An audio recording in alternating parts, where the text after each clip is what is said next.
Alors, dans cette vidéo, je vais vous montrer comment utiliser la loi de Hess pour pouvoir trouver le ΔH d'une réaction. Donc, on va répondre à la question de l'exemple. Quelle est la variation d'enthalpie de la réaction suivante? La réaction qui nous est donnée ici, c'est ce qu'on appelle la réaction globale. Maintenant, je peux trouver le ΔH de la réaction globale à partir de mes équations ici, qui sont des équations modèles, donc la première et la deuxième, qui devront être placées comme il faut pour trouver le ΔH de la réaction globale. Nous allons reculer dans les pages et regarder ici à la page 3.26 les étapes à suivre pour pouvoir trouver la valeur du bilan énergétique pour une réaction à partir de la loi de Hess. Donc, premièrement, il ne faut pas modifier l'équation globale telle qu'elle est là. Donc, l'équation globale, elle est balancée, on ne la touche pas et on ne change rien de place. Maintenant, on va choisir les équations qui sont pertinentes parmi celles qui sont proposées. Je vous en propose deux. Peut-être que je peux vous en proposer plus que deux. Donc, il faut seulement prendre ce qui va nous intéresser. Maintenant, comment faire pour savoir si ça nous intéresse?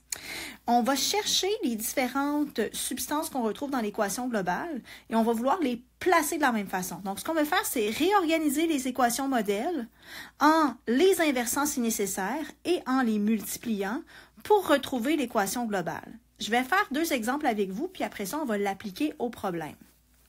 Premièrement, donc, si on dit que la réaction globale fait intervenir H2O comme réactif, moi, s'il me fait intervenir H2O comme réactif, ben, je m'attends à ce que dans mon équation modèle, H2O soit placé comme réactif. Mais là, on voit que H2O est placé comme un produit. Alors, ce que je vais faire, c'est que je vais inverser l'équation. Donc, mettre H2O ici, puis les réactifs de ce côté-là. Et avant, j'avais une valeur négative à mon ΔH. Maintenant que j'ai inversé l'équation, ce que je vois, c'est que je vais changer le signe ici. Donc, ça devient positif, mais c'est la même valeur. OK? Donc, l'inversion, inverser une équation, inverse aussi le signe du ΔH. Donc, les réactifs deviennent des produits, les produits deviennent des réactifs, et comme ça, mon H2O peut maintenant faire partie des réactifs. Maintenant, il va arriver aussi que parmi les équations modèles, on n'ait pas les bons coefficients stoichiométriques parce que c'est important d'avoir le bon coefficient stoichiométrique. Donc, dans ce cas-là, on peut utiliser un facteur multiplicatif ou un facteur de division pour arriver à retrouver la bonne équation. Par exemple, la réaction globale fait intervenir 2H2SO4 comme réactif. On voit mon équation modèle, H2SO4 est placé à la bonne place, mais j'en voudrais 2 fois plus. Alors, ce qui se passe, c'est que je vais multiplier tous les coefficients stoichiométriques de l'équation, ici, et je vais aussi l'appliquer au ΔH.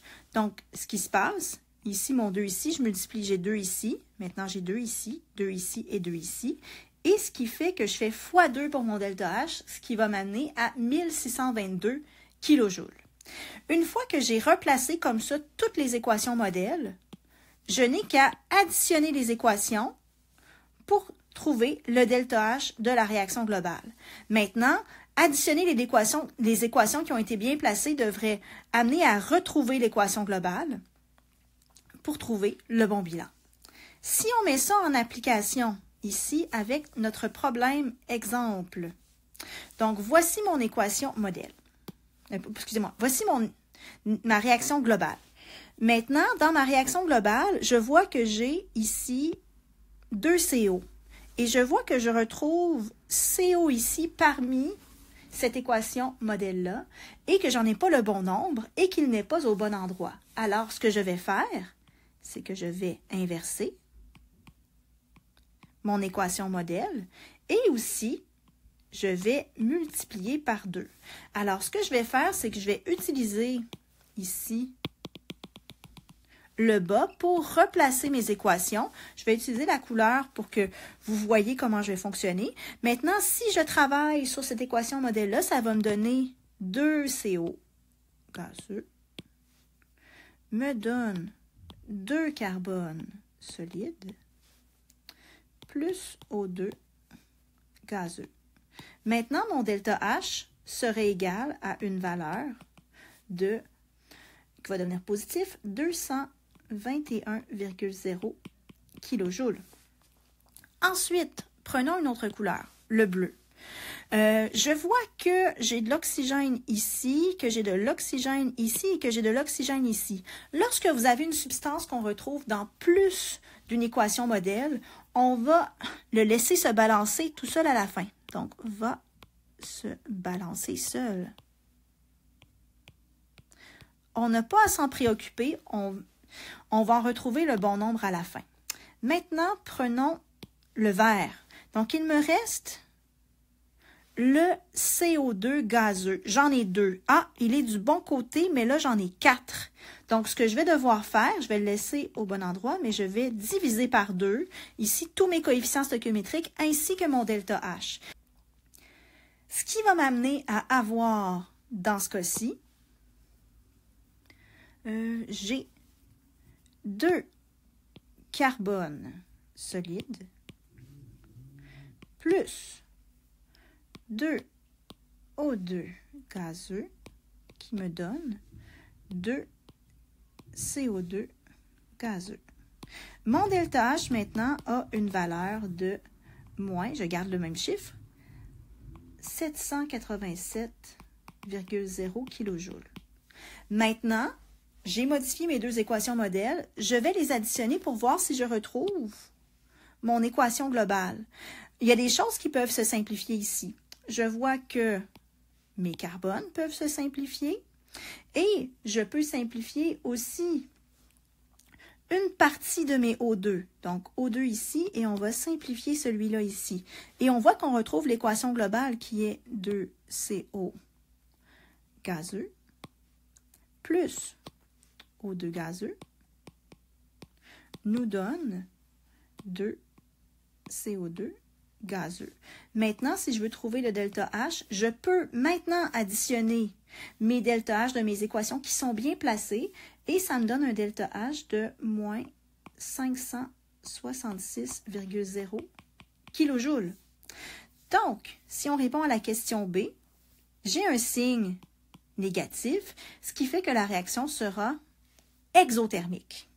Maintenant, si on cherche la chaleur de réaction associée à la formation d'1 gramme, la chaleur de réaction, ici, c'est comme si je cherchais le delta H massique. Je vais commencer par trouver le molaire, puis après ça, on passera au massique. Donc, mon delta H que j'ai trouvé est de moins 566,0 kJ. Et ça ici, c'est pour 2 moles de CO2. Donc, je cherche par rapport à CO2. Et pourquoi c'est 2 moles? C'est parce que ici, j'ai 2 moles dans mon équation. Maintenant, il me reste à convertir ça par gramme. Et je sais que 1 mole de CO2, c'est 44,01 grammes de CO2 et ça va me donner une valeur de 6,430 kJ par gramme de CO2. Oups, j'ai effacé. Par gramme de CO2. Alors, voilà comment calculer le delta H d'une réaction à partir d'une série d'équations partielles.